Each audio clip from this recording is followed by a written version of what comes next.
Good evening and welcome to Just the News. This is the bulletin that we painstakingly put together for you, which has double verified facts in it. Just the facts, no opinion whatsoever. Remember, there's a quiz at the end of the bulletin which checks how carefully you were listening. Let's get straight to it. India has reported 37,566 new COVID cases, reporting less than 40,000 cases in one day and 907 deaths in the last 24 hours. Now, this is the second straight day where we have reported less than 1,000 deaths in a day. Daily recoveries continue to outnumber the number of people falling sick for the 47th consecutive day. Kerala, though, reported 13,550 cases, followed by Maharashtra and Tamil Nadu. Remember, Kerala for all of last week was reporting about 12,000 cases. Today it's reporting 13,000 cases. That should raise a couple of eyebrows. Now, there's a lot of updates to give you on the vaccine front. Now, you'll remember there was a lot of nervousness yesterday about the EU's new Green Pass, or its sort of vaccine passport, which it had announced, which will come into effect from next week. Now, this had a list of 4 vaccines on it, and any global traveler who has had one of these 4 vaccines will be allowed into the EU countries on a slightly easier process. Now, citizens in India and also citizens in some African countries who had taken Covishield, the Serum Institute AstraZeneca vaccine, were very concerned because Covishield was not on the list, although AstraZeneca's other vaccine, which is the same thing but manufactured in a different facility, was on the list. Now, apart from being very concerned that this would impact future travel to Europe, Twitter in India was also talking about whether this was systemic racism, whether it was in some way discrimination against India.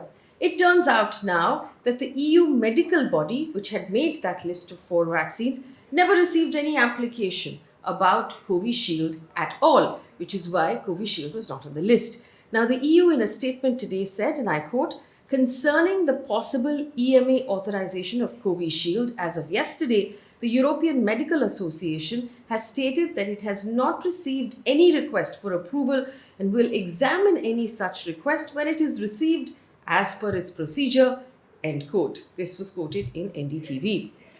Now, Adar Poonawalla, the CEO of the Serum Institute, has apparently written to the Foreign Minister, Dr. Jaishankar, asking the government to intervene in this particular matter. News agency PTI has carried an excerpt of that letter, which basically says not including Covishield into the EU vaccination passport will basically affect students, business travelers, and cause severe disruption to our economy. Mr. Poonawalla also tweeted yesterday that he's taken the matter up with the highest levels, regulators and diplomats.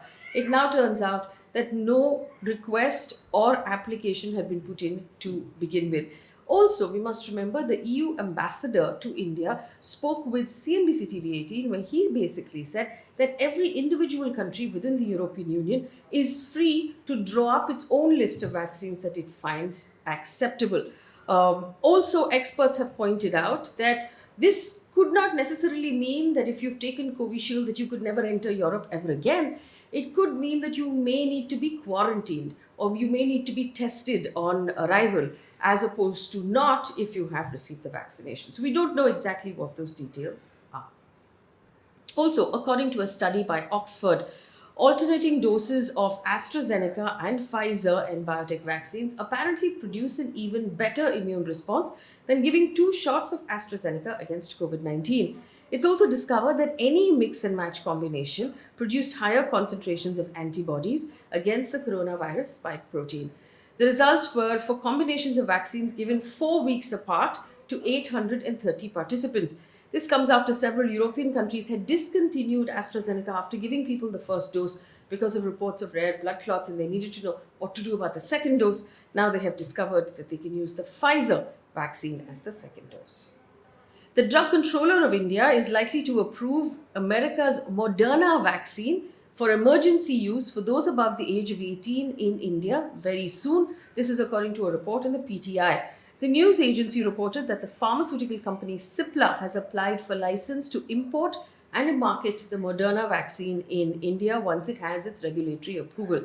Moderna has also said that the US government will be donating a certain number of doses to India as part of COVAX. This is the program by the UN and WHO to ensure distribution of COVID vaccines to less developed nations. So Moderna wants to include its vaccine for this program as well. The Union Health Minister, Dr. Harshvardhan, has said that the second COVID wave is not over and we shouldn't relax. He has said the second wave of COVID is not over. Cases have definitely gone down sharply in Delhi, but our experience over the last year and a half should tell us that we shouldn't relax under any circumstance. People and the society should not be allowed to relax. We have to be alert, he said, end quote. Fortunately, over the last 6 months, he said, the vaccine is also available. So, through COVID appropriate behavior, by getting more and more people vaccinated, we can perhaps get success in our fight against COVID in the time to come. End quote. But of course, as journalists have been asking, the government has not released any information about the availability of vaccines that it has ordered for the month of July. We don't know how many vaccine doses will be available. And since he has talked about COVID appropriate behavior and letting your guard down, the city of Delhi is almost entirely open at this point and moving around.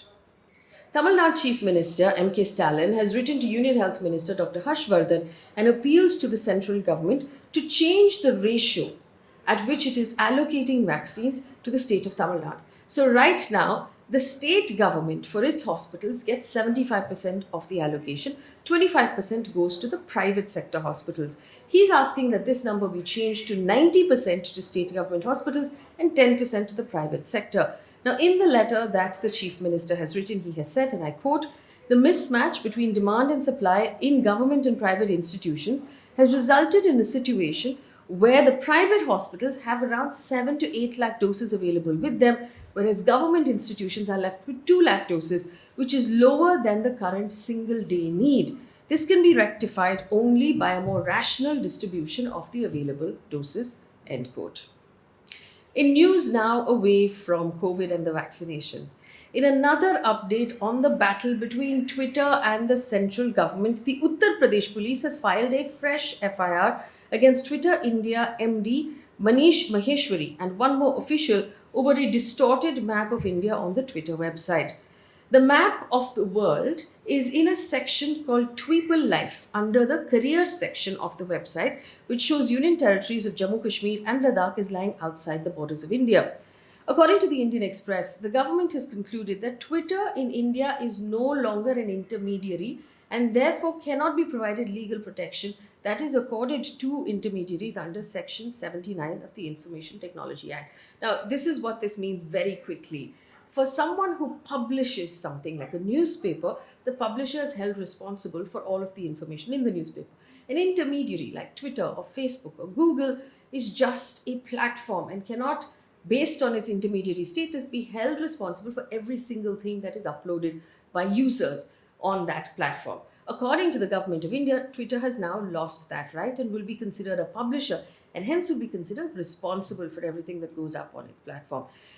Now, this is the second FIR that has been filed against Twitter MD Manish Maheshwari. The first one was in the case of the elderly Muslim man in Uttar Pradesh who was assaulted allegedly and his beard was cut off. The police claimed that there was no communal angle to that assault and the video was being shared to create communal unrest, and it accused Twitter of not taking that content down.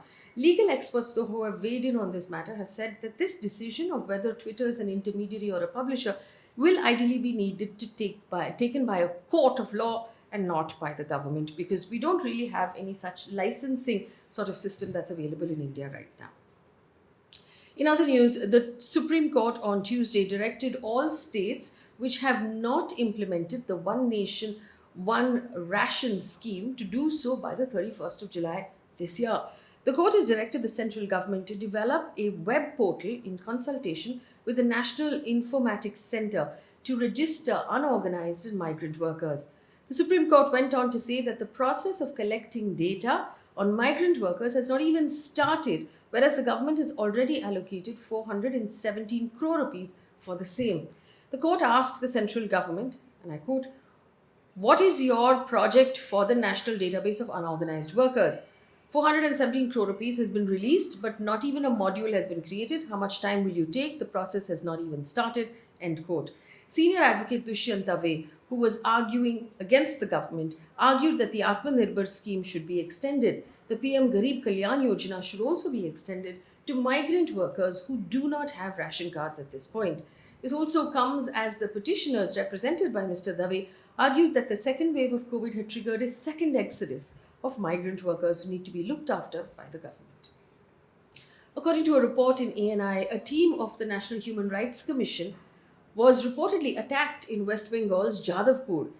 The Human Rights Commission team was visiting Bengal to investigate post-poll violence. While quoting the NHRC, ANI tweeted, saying the NHRC team that had visited Jadavpur to investigate post-poll violence was attacked. During the probe, it has been found that more than 40 houses have been destroyed. The Human Rights Commission team said, "We are being attacked by goons," end quote. TMC MLA Madan Mitra has been quoted by India Today saying, "No one with the name National in its name will be attacked. Why will the public attack the Human Rights Commission? People of West Bengal have already hit Amit Shah and Narendra Modi by giving the TMC 200 plus seats in the assembly election." News now coming in from the world of business and economy. Petrol prices have increased for the 15th time this month and the 32nd time in less than 2 months. In Mumbai, petrol now costs 104 rupees and 90 paise. In Chennai, it costs 99 rupees and 80 paise.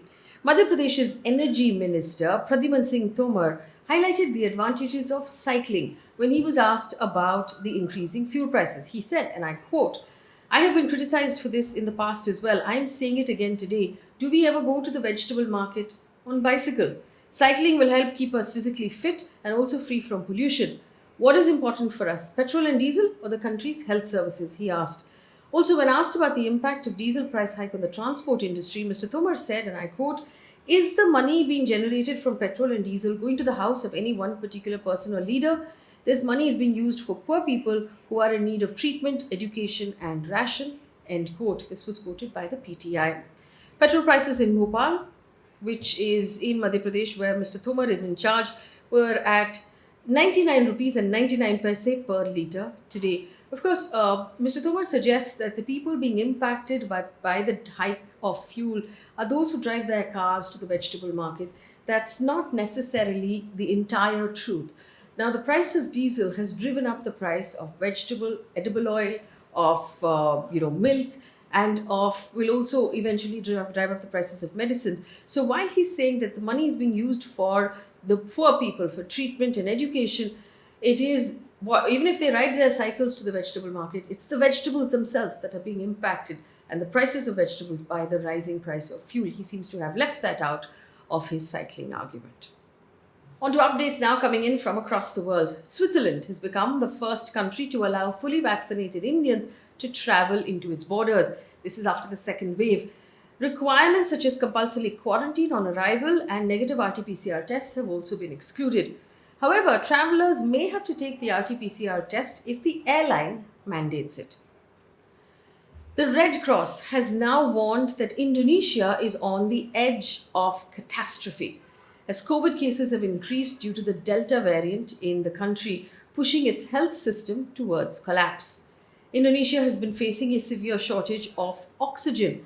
Hospitals are overwhelmed. The vaccination rate is also very, very slow, and only less than 5% of its population has been vaccinated so far. And one piece of positive news before we leave you for today. The New Delhi Municipal Corporation on Monday inaugurated its first public toilet exclusively for transgender people. According to NDTV, the NDMC plans to construct more such facilities. The Delhi government has also directed all of its departments, district authorities, municipal corporations and autonomous bodies to set up separate toilet facilities for transgender people at their respective offices in the national capital. Well, with that, we come to the end of this news bulletin. Thank you so much for watching. If you're on YouTube watching us right now, remember to comment on this video, to like it and to share it. That actually gives it more prominence in the YouTube algorithm. More people will find this video, more people will watch it, which is better for us. Remind friends and family that we have such a program that we're putting out every day so they can access it as well. Coming now to the quiz. This is the quiz. There is only one country right now that has opened its borders to fully vaccinated Indian travelers. What is the name of that country? Leave us the answer in the comment section so I know that you're paying attention to the news. This is how my dad used to quiz us when we were kids after we finished watching the news on Doordarshan. That brings us to the end of this broadcast. Thank you so much for watching. Remember, we've also uploaded a whole story explanation of the entire question about Covishield and Europe's Green Pass. Take a look at that as well. Thank you for watching. Good night.